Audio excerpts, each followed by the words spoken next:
শীতকালীন ঝড় ডেভিনের প্রভাবে বিপর্যস্ত যুক্তরাষ্ট্র। বড়দিনের ছুটির ব্যস্ত সময়ে যুক্তরাষ্ট্রে ১৫০০-এরও বেশি ফ্লাইট বাতিল ও বিলম্ব হয়েছে।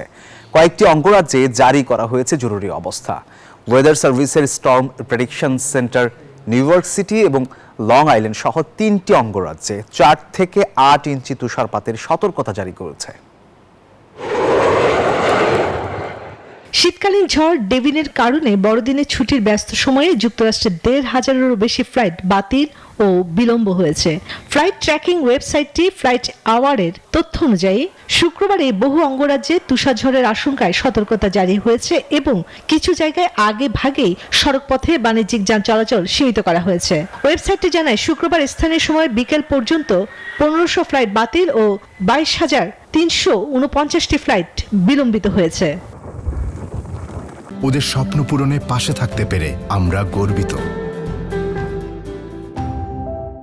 যুক্তরাষ্ট্রের ন্যাশনাল ওয়েদার সার্ভিস জানায়, ঝড় ডেভিন গ্রেট লেকস অঞ্চল থেকে শুরু করে উত্তর মিড আটলান্টিক ও দক্ষিণ নিউ ইংল্যান্ড পর্যন্ত বিপজ্জনক ভ্রমণ পরিস্থিতি তৈরি করতে পারে, আর এর প্রভাবে শুক্রবার থেকে শনিবার সকাল পর্যন্ত থাকতে পারে।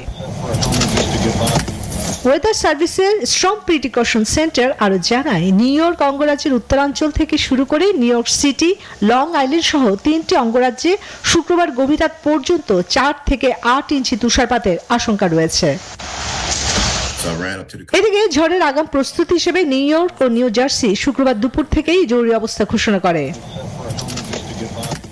নিউ জার্সি ও পেনসিলভেনিয়ায় কিছু সড়কে, বিশেষ করে কয়েকটি আন্তঃরাজ্য মহাসড়কে বাণিজ্যিক যানবাহন চলাচলের উপর নিষেধাজ্ঞা দিয়েছে। নিউ ইয়র্কের স্টেট প্রশাসন জানিয়েছে, আবহাওয়া পরিস্থিতি নিবিড়ভাবে পর্যবেক্ষণ করা হচ্ছে এবং জরুরি সেবাগুলো প্রস্তুত রয়েছে।